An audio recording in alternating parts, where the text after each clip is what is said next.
Hello and welcome to Talkin Baseball. We had a wild Game 4. Let's talk about it.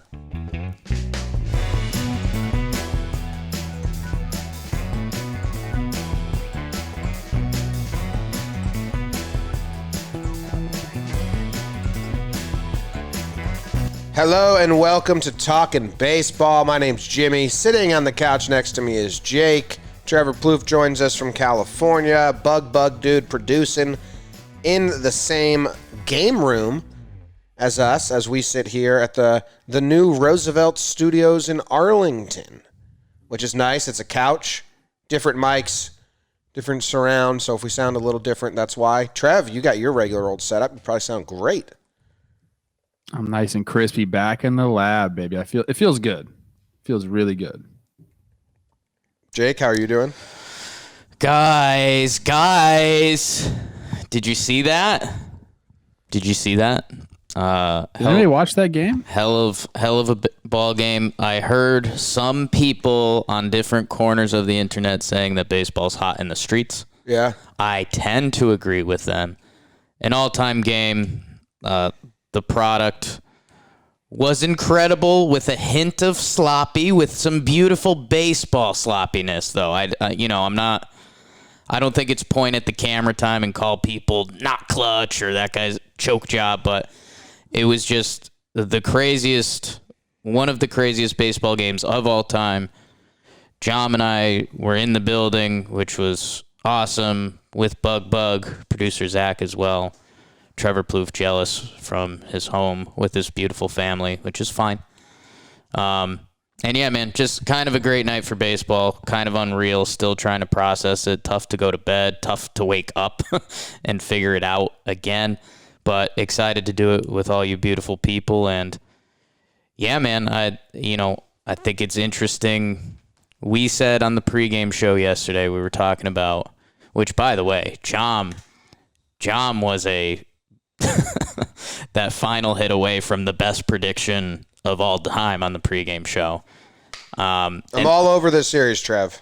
And we're kind of, all of us are all over this series. I mean, the way this game ended up, Jakey Twitter predictions last night. So I'm rambling. I feel good. Baseball's hot in the streets. Hot. What, I mean, I wasn't there for the pregame show. What was the crazy prediction?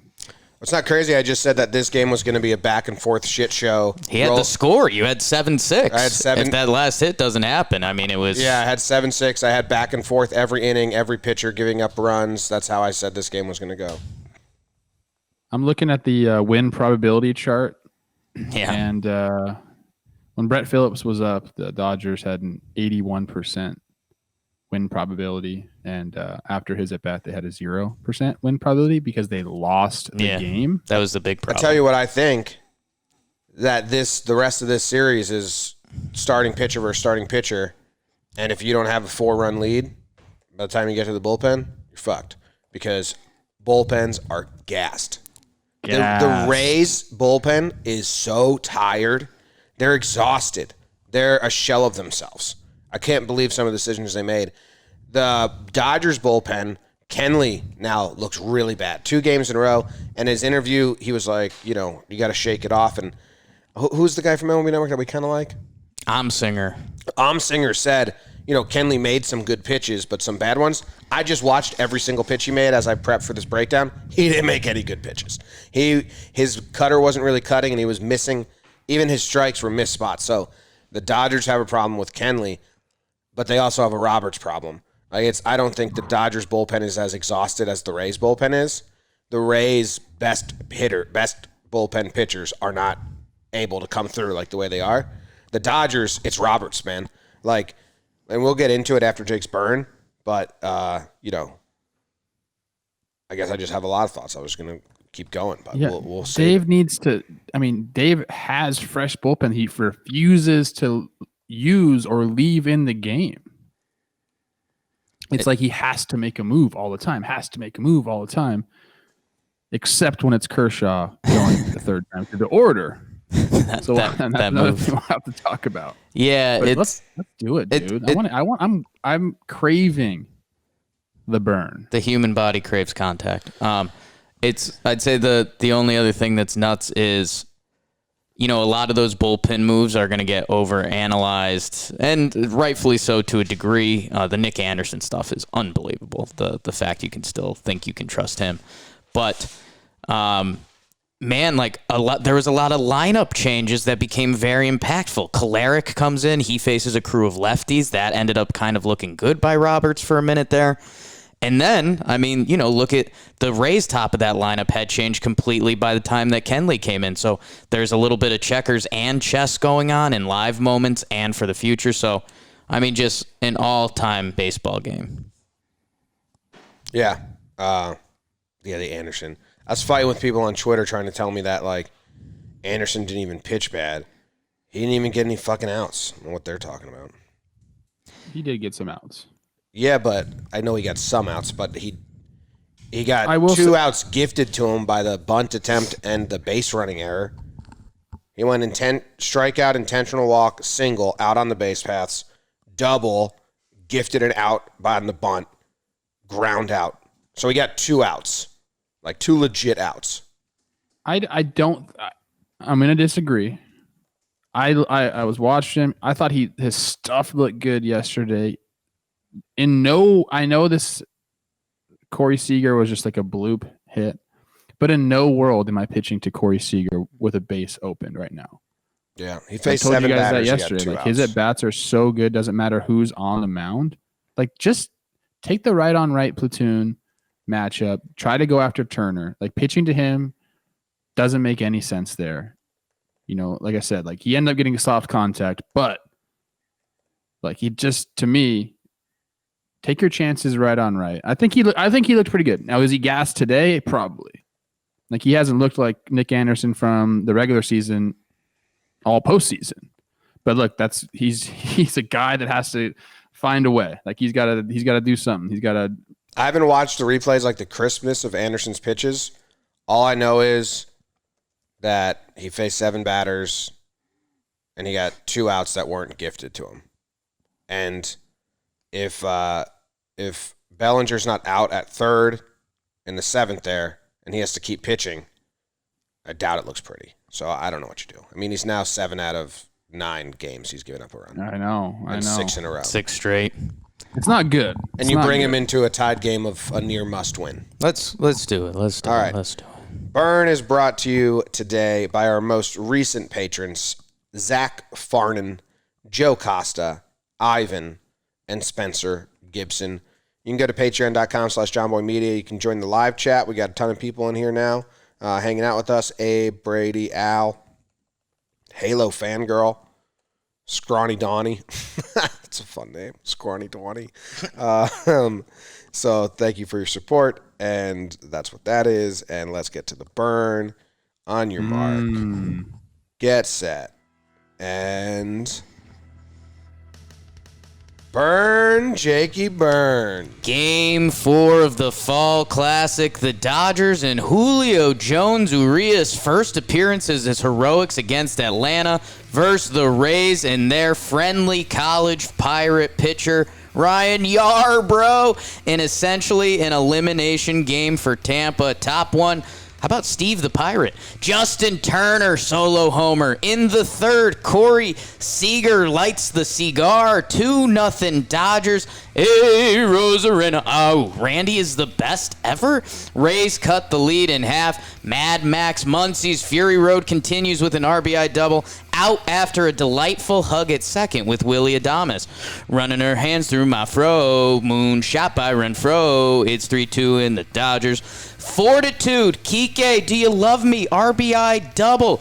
Get low from the home plate. Oh, the wall. The Rays get loud. Take a 5-4 lead. Brandon Lowe. Buckle up. It's Joktoberfest. Huge 2-run single off of B. Lau's glove. Happy thought him. Kevin Kiermaier, hot. Yabo. Corey Topanga's another RBI hit. It's Dodgers 7-6. Bottom 9 runners on. Ken Lee on the bump. Brett Phillips at the dish, and Phillips screw drives one into right center. Taylor boots it. Kiermaier scores. Muncy relay throw to Rosarena. Trips. He's dead to rights. Will Smith doesn't squeeze it. Rosie scores. The Rays win 8-7. They take Game 4, an all-time classic. Hell yeah. All Hoorah. time Hell yeah. classic. It's an all-time classic. Jake wrote that burn in like 5 minutes. Guy's got a talent. Got a skill. He's talented. Got a try. And got Panera for breakfast. Bang. Ad. Ad. Yeah, I don't know, man. This game was nuts. Like, Jake and I were watching it. Zach was filming us, sending our thoughts to Kyle, who's posting them on the Twitter and stuff, so that was cool by them. Great job. But during one of those, when the Rays took the lead, there's a clip, and I think Kyle asked us, like, or Zach asked, like, do you think the Rays have the lead now? And I said, no, they still have to pitch Anderson.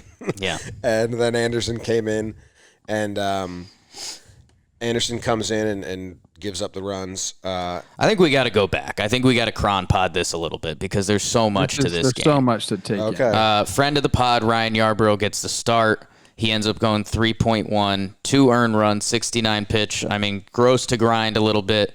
The two guys that clip him are Turner and Seager, who go 4 for 5, both of them in this game. They're both out of control. They're both hunting the MVP trophy, as Jimmer was also alluding to with some of our live commentary. And then Urias on the other side. He ends up 4.2, 2 earned runs, 9 Ks. I think him and Walker Buehler were the first starting pitchers to go back-to-back with 9+ Ks since Clemens and El Duque or something like that.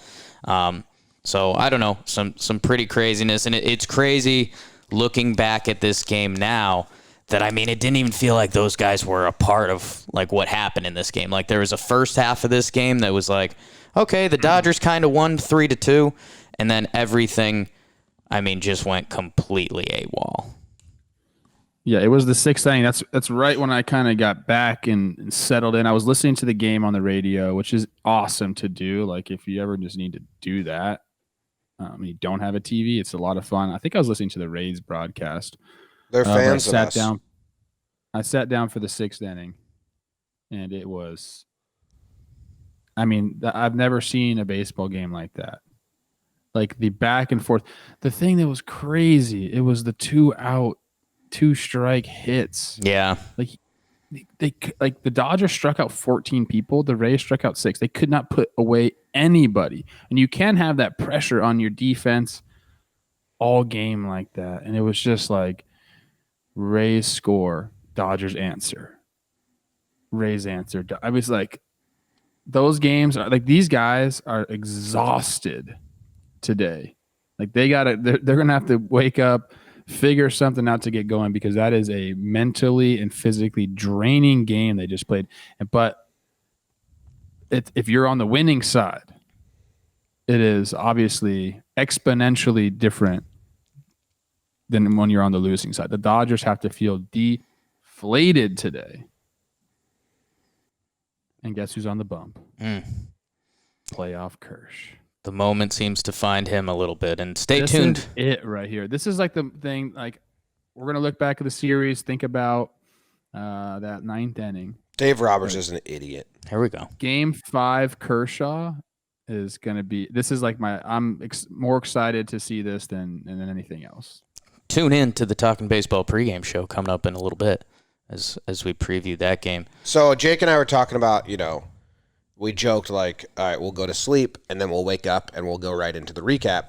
And it was like, yeah, we don't need to prep. We watched it. And then we joked like, no, so much happened.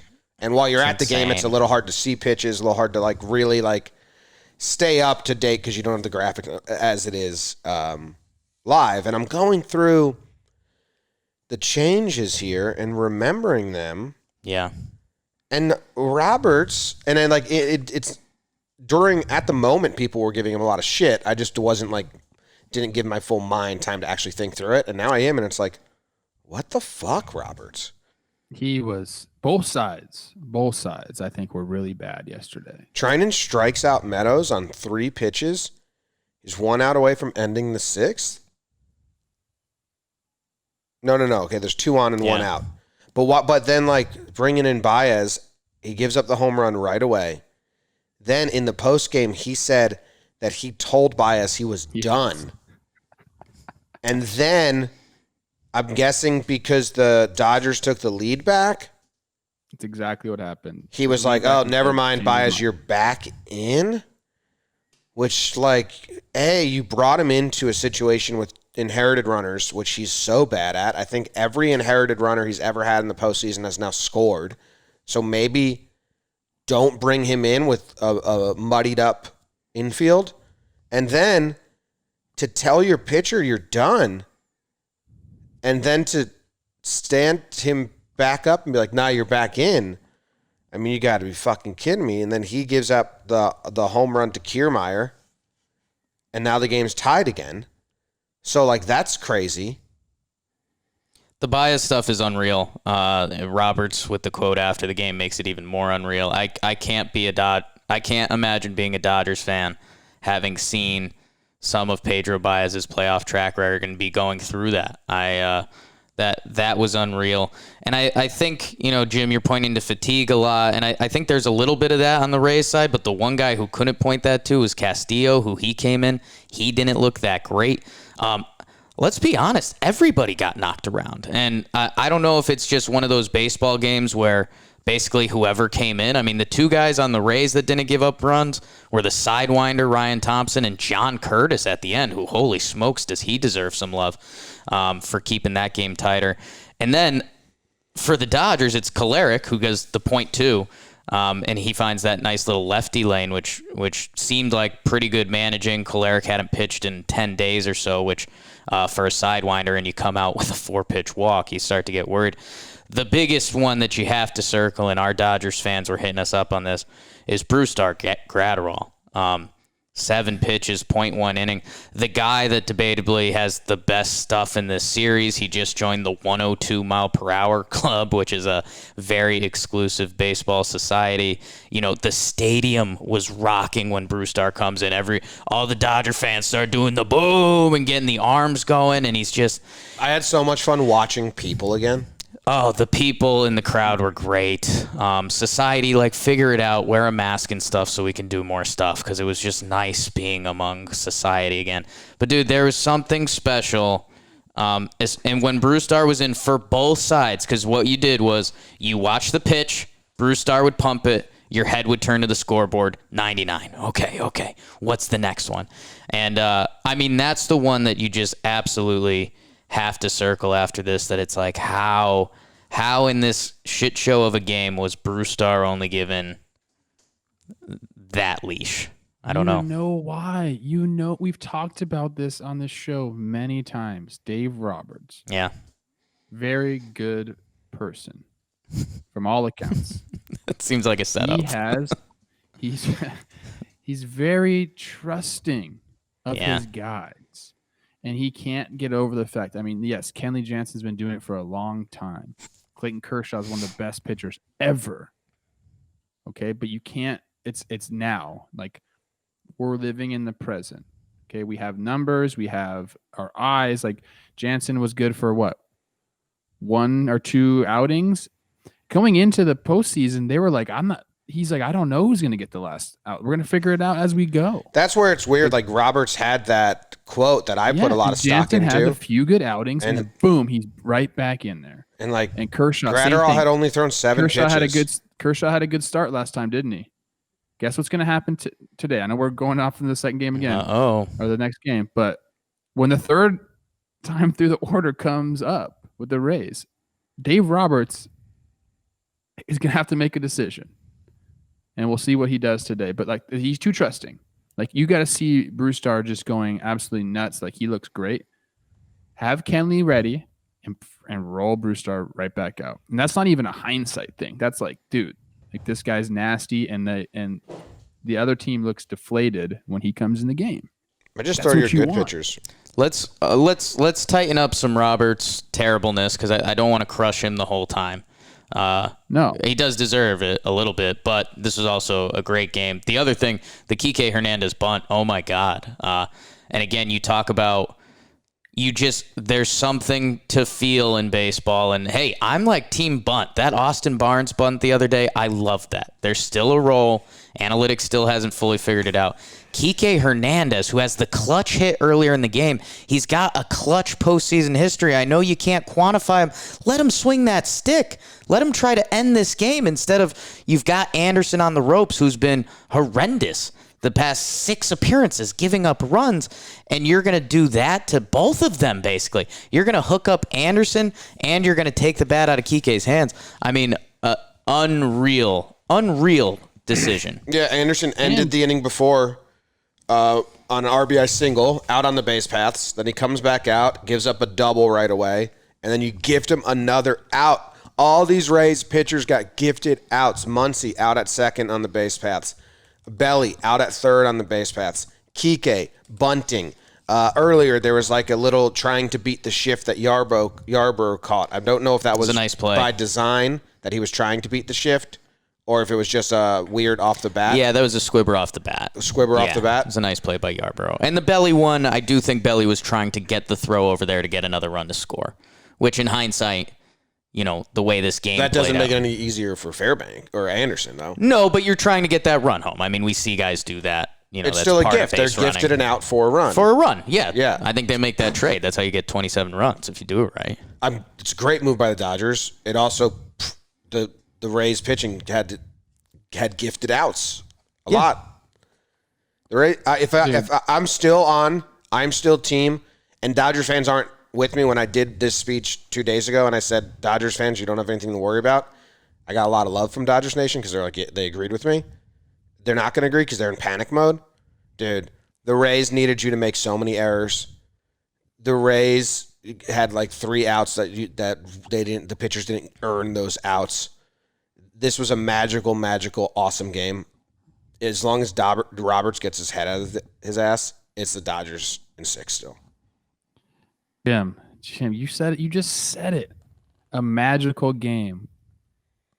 Put some magic sprinkles, some magic fairy dust on the series. The Rays were defeated. Yeah. They were done. You gave them life. They are going to come out today. Yeah, I don't know. It's like thinking they can win the World Series. They didn't think that going into yesterday. Yeah.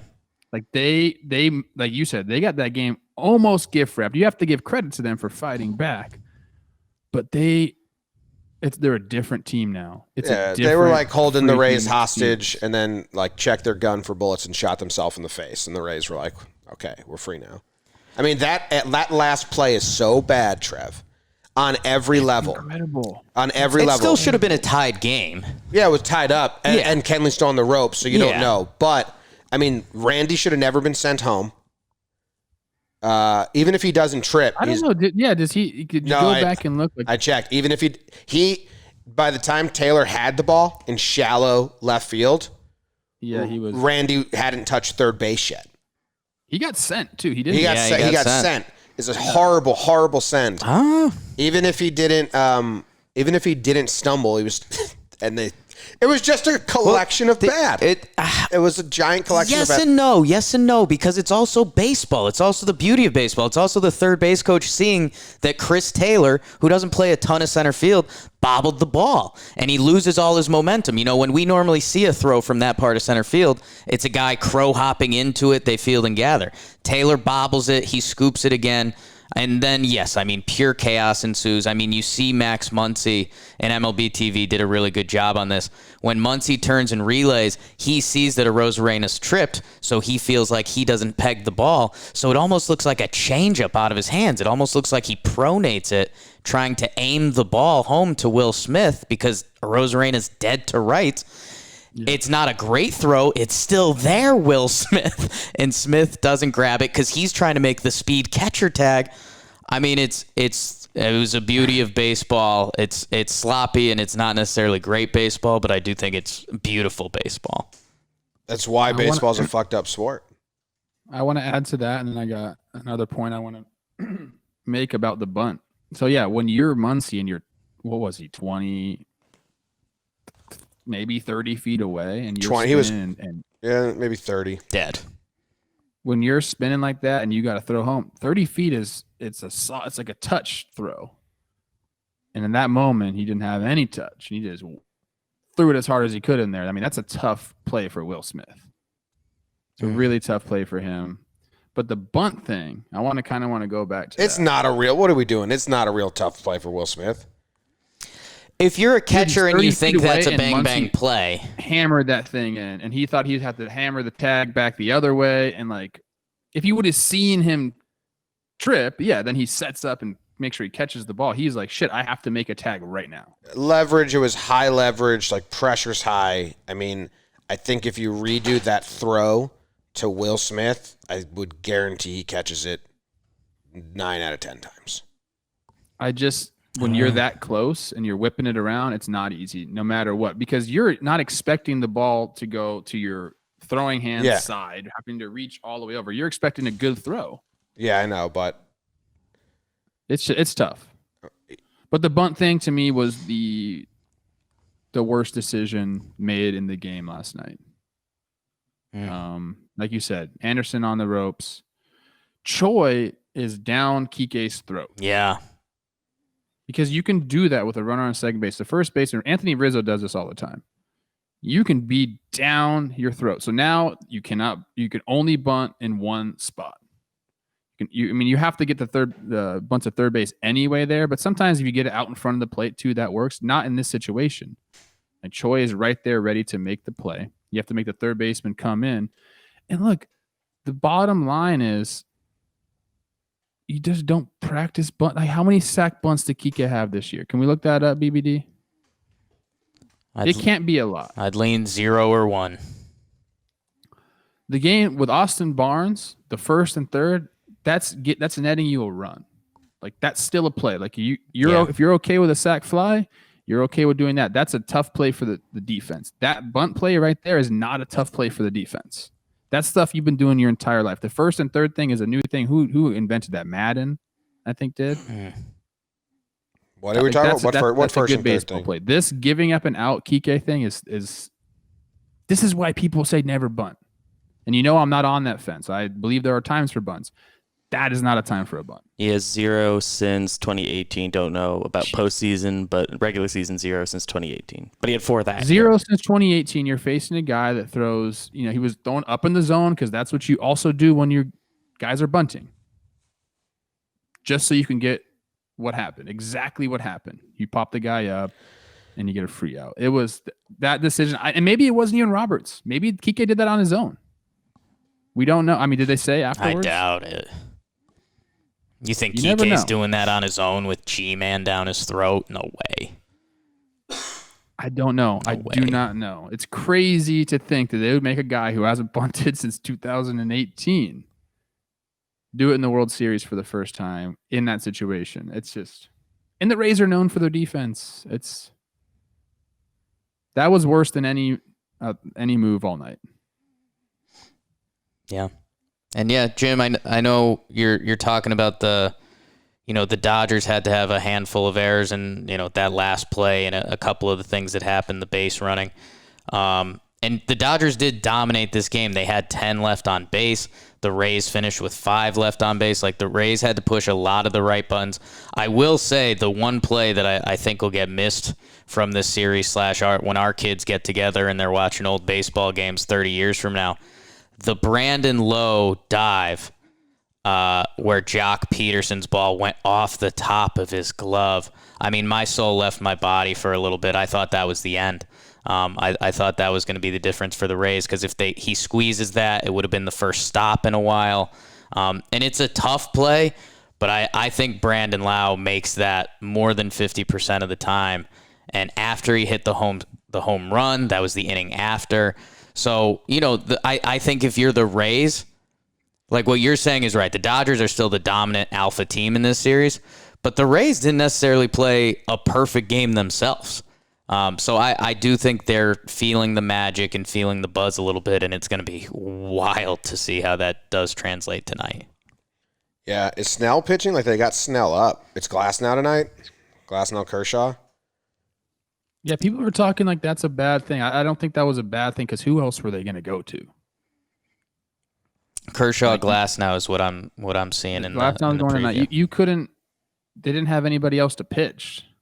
You know, if they tie the game up and it keeps going, like I'm okay with using Snell there, and then you got to figure it out. But like, you can't go down 3-1. Well, before we give our final thoughts, let me tell you something about something. Tell us about it, Jimmy. The season is in full swing, and the action is still unfolding, so head over to DraftKings Sportsbook, America's top-rated sportsbook app. With so many storylines across both professional and college sports, this is the time to check out all that DraftKings Sportsbook has to offer. If you haven't tried the app yet, head to the App Store now because you don't want to miss it. To celebrate the showdown in Happy Valley, DraftKings Sportsbook is giving all new users the chance to turn $1 into $100 when placing a bet on either Ohio State or Penn State. Additionally, DraftKings Sportsbook is giving all new users the chance to receive a sign-up bonus up to $1,000. On top of those great sign-up offers, DraftKings offers great odds boosts every Sunday to help you make it rain. DraftKings is safe, reliable, and secure, making it easy for you to deposit and withdraw your money at your convenience. Download the top-rated DraftKings Sportsbook app now and use promo code Jomboy when you sign up to get this can't-miss offer. Pick either Penn State or Ohio State. Jake, who are you picking? Yes. Bet $1 on them and cash $100 if they win. That's $1 to win $100 when you use promo code Jomboy during sign-up for a limited time, only at DraftKings Sportsbook. Must be 21 or older. Must be 21 or older. New Jersey only. Bonus comprised of a first deposit bonus and a first bet match. Each up to $500. Deposit bonus requires 25 times playthrough. Restrictions apply. See DraftKings.com/sportsbook for details. Gambling problem? Call 1-800-GAMBLER. Can I connect some dots for that? Okay. One of the best NFL games tonight, Trevor Plouffe. Can you? Cardinals, Seahawks, a couple baseball players playing quarterback, Russell Wilson and Kyler Murray. Baseball, football, DraftKings, promo code Jomboy. Yankees versus A's. Yeah. Trev Seahawks. Wow. 5-0. What you watching there, Jim? I'm watching the Brandon Lowe catch because I thought it would have been like a diving catch.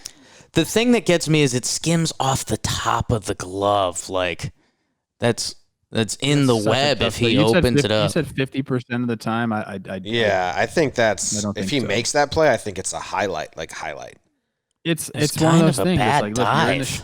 if they're not in the shift, he has zero chance of catching that. They're in the Right. shift, but he's one step over the wrong way. It's like, it's just baseball, man. The whole game was baseball. How about Renfroe and Kiermaier hitting solo homers? What sick puppies. And KK is- Randy going deep. Kike doing it, man. Did you see my tweet? The guy in front of me, Trev, when Mookie made that nice catch, Yeah. just pointed at my shirt and said, "If you love baseball," and then pointed at Mookie. That's baseball. Ooh. We had a good rowdy fan in front of us. Good LA coach is whistling, screaming. Dude, I love COVID seating. No one in front of us, no one behind us, no one to our left, no one to our right. Except everyone's mad at us because we had our mask down on our reaction video. But those people came into our space. I didn't even know that lady was right behind me. Yeah. The seats are zip tied up. So she wandered over behind us. And I'm fucking hot as shit, so I'm going to have my mask down so you can see my face. Yes, that's what everyone wants. Well, we put it up when we walked around. And when we were sitting, just the four of us with the gaps in front and behind and to left and right.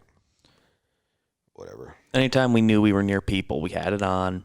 Yeah. Every time. Yeah, the whole point of the seating is that it's like okay to take it off at times. That was like the idea behind Eating and drinking, Smoking. Dude, can we Hot dogging. tell them Tell 'em? the suite we went into? Yeah, we can flex. We there's no security at this stadium at all, Trev. Like, Okay. no, there's like honestly, there's no security. It's very odd. There's no one like checking your tickets to make sure you're in the right section. There's no one saying you can't go here, you can't do that. The one amendment I have to what you're about to say, the one bit of security that was very strict, no bags at all allowed. So Yeah, if you're no going to a bags at game, all, don't which bring they a did bag. not tell people. But yeah, Going no to the bags game, at all. don't bring a bag. So anyway, we walked right into Rob Lowe's suite. Said hilarious. what up to cool. our Talking Baseball guest friend. Him and his son Matt. Matty, I yeah. fucked us because they're both beautiful men, and if you look into their eyes, you just get pregnant. Rob Lowe's eyes. Like I walked in, he I'm was pregnant. he was asking me about if I pay someone to do my lip reading for me, and then we were talking about the stadium, and he's just piercing. Trev, you would have been proud of me because like they had the whole spread, the buffet out, and I thought about just emptying the tank, just going for it. There was some sushi, there's some nice treats. I held back. Yeah. I held back. I was respectful. We saw Uncle Rob. Yeah, that's what I was getting to, and the suite right next to the Lowe's. Did you tell him if he keeps expanded playoffs next year and the DH without? Oh, he can't do that. But the expanded playoffs and the base runner on second next innings, tell him to stop. Didn't come up organically, is what I'll say. I think a lot of people agree the expanded playoffs is bad. At least baseball people do. It's pretty. BBD, producer BBD and Manfred like locked eyes, and I saw BBD like his eyes were trying to look outside of his eyes. Like, do I keep looking? Do I scream? Like, what am I supposed to do right now? So, did he see you guys? He 1000% knows what you guys look like. You're on like that board, like people. I don't think he knows who it's we are at all. Bigfoot, Jomboy, and Batman on there. Like He saw my sweatshirt and BBD's shirt, and both said, "I love baseball." And he looked at him and just shouted so hard, "Nah, triggered. not me." How? Yeah, he's like, actually, I don't. I don't. No, his setup is cool. Yeah, dude, he's kind of got Jimmy's dream He's set got up. 2 monitors right in front of him, like where a normal person would put their feet on the railing in front of him because they're front row of a suite. He has 2 monitors there. The only shitty part about his setup, but I guess he likes this, is that he has headphones and he listens to the broadcast and has like the broadcast feed and then like the park feed. Of course he does. Yeah. Of course he does. Because why would he want to watch the fucking game in the moment? Why would you do that? He just wants to make sure that they're probably not shit talking him and representing the game well. Yeah. Well, I don't want to talk poorly. But I don't. No, I that's not had us. a much better time listening to the game on the radio than I do watching the game. John Smoltz tried to say Willie Adames should have caught that ball. What ball? The blooper Seager? over. Okay, so there was the blooper over his head. Who hit that? I think that was Seager. It was Seager. Jam shot, yeah. Okay. What he was doing was, look, because Rob, didn't do anything to the Astros, everyone's still worried about, sign stealing, and they had a guy in second base. So Willie was going in front of Taylor there and then getting back to his position. John Smoltz tried to set it up that Willie wasn't back at his position in time, and that's why he didn't get to that ball. Well, while he was giving his spiel, they showed the replay. Willie was clearly set before the ball was thrown. He did take one step in, but then went back. But the ball was literally 20 feet past him. Yeah, it's not Yeah. close. It wasn't even close. And John Schmaltz was like trying to make some. It was like, Jim, you say like when a reporter has his story already in mind, he tries to bait you into answering the way he wants you to. Mm-hmm. It was the exact same thing, but John Smoltz was trying to say Willie Adames messed that up. And then the replay comes, and it's like, no, that wasn't even close, John.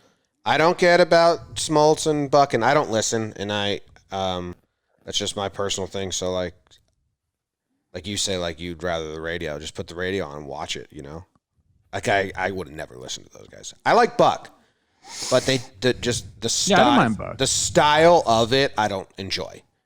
Like the nothingness of it, like no surface level talk, no sway this way or the other, no opinions. That's what like calling a big league game kind of is now. And it's like, well, this is nothing.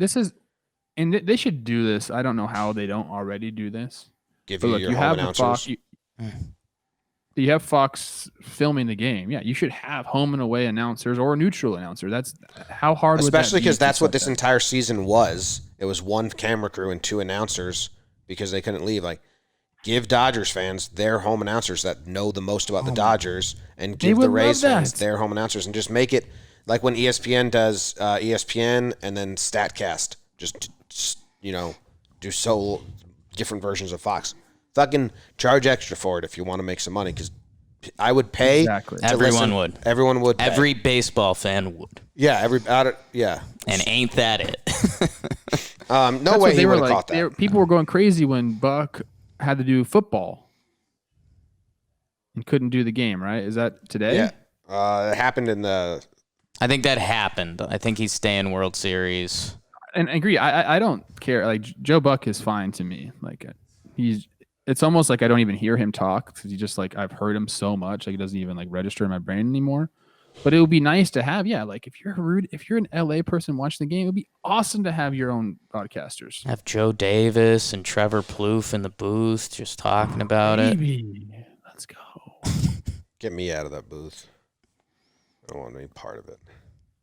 Halo fangirls talking about the Angels are in the World Series. That'll probably never happen. But Gubazov, that's my guy.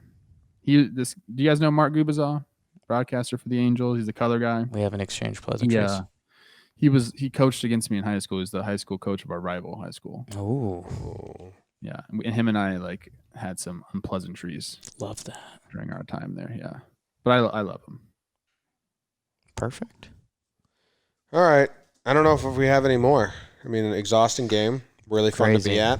All time. We'll be there for Are game we doing 6. it? We're doing it all today, right? I'm ready. We're doing pregame. We're streaming.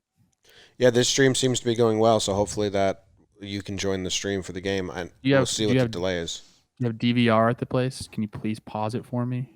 I don't know if we do. I don't know. We've got DirecTV. We might be able to. But because we're on DirecTV, we might be timed up better with you.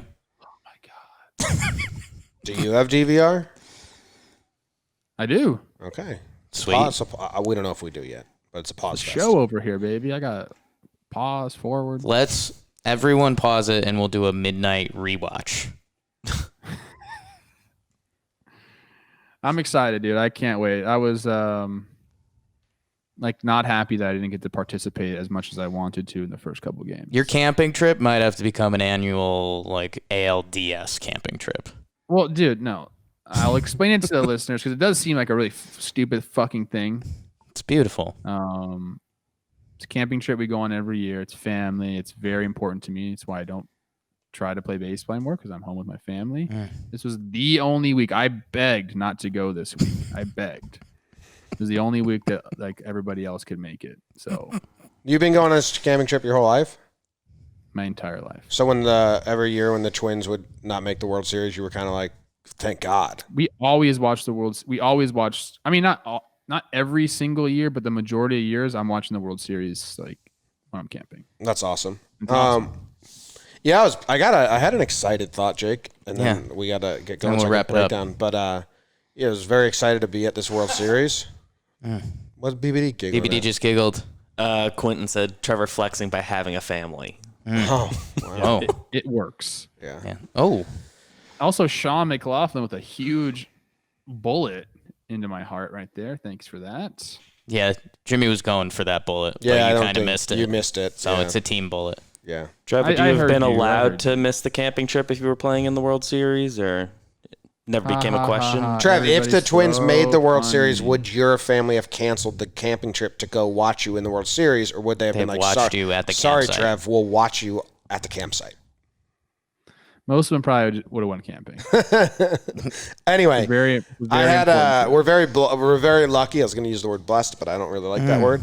We're very lucky to have the support that we've had at growing this company, and like to be able to go to the World Series as part of like a job and a gig is really cool, and get this house and content.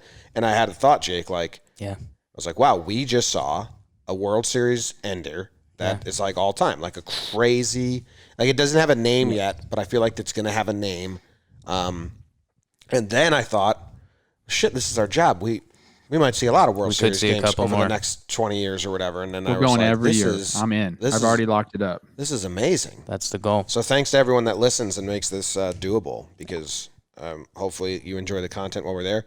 We did figure out a crazy way to get our live reactions It was awesome. synced up with game feed out like 5 minutes after it happens.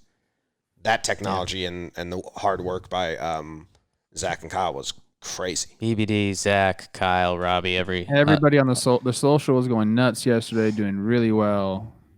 and Short King, Buster Olney. He said, Game 6, 2011, best World Series game ever. Game 7, 2016, epic. Game 6, 1986, unbelievable. Billy through the legs. And then he said, Game 4, 2020, the craziest World Series game ever. So that's Buster Olney, man. That's, he's not a guy that just throws around the word epic. Yeah. So Maybe this is the start. Epic, dude. Dude, get me the Short Kings in a room in a reaction vid. Could you imagine Buster and Kirkjian watching that final play? Epic. Epic's such a funny word. Can I just throw this out, just a little dagger? Okay.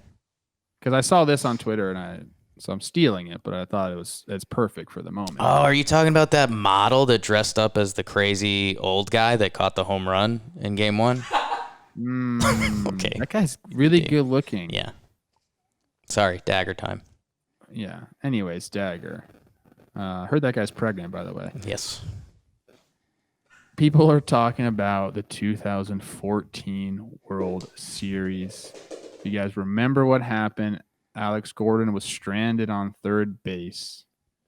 And someone brought up the fact Randy shouldn't have been sent there, but he got sent and the Rays win that game. What happens if you send Gordon? Do they go back to back? That's baseball though. Those little decisions, putting pressure, so many things, man. Like I was so happy watching that game. Like I was screaming in my house, jumping up and down. It was. Buster only retweeted that tweet himself. He sent it out last night and just knew it was it. I've done that on Breakdown. I'm like, this deserves more love. Trevor, coolest text exchange you had last night. Were you talking to Flaherty, Fried, any of the young bloods, Phil Hughes pulling cards, and any baseball people? I don't even know. I had a bunch of texts, but I don't even know. Flex. One of the texting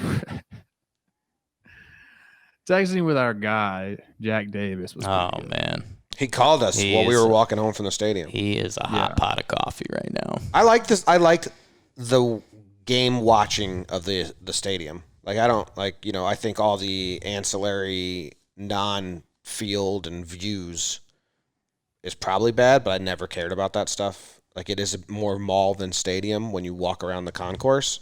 It's kind of nuts, Trev. But once you're sitting in your seat and watching the game and the viewpoint, I thought it was fine and good. So, yeah. But people judge stadiums on like food, or yeah, I don't know. It's weird because everyone wants the stadium to be about the game, but then I feel people judge stadiums about the non-game stuff. The view from the outside kind of sucks, but once you're inside watching the game, it was cool. I thought it was good. Yeah. Except it took BBD. They ran out of boomsticks, so we didn't have any. Took me and Zach like 20 minutes to find out they don't have it. Yeah.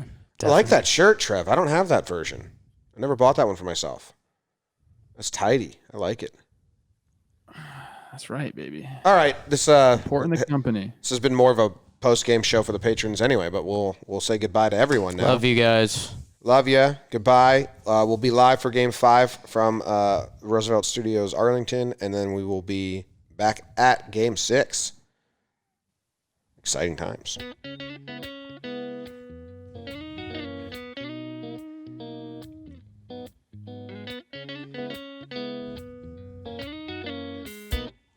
I suck.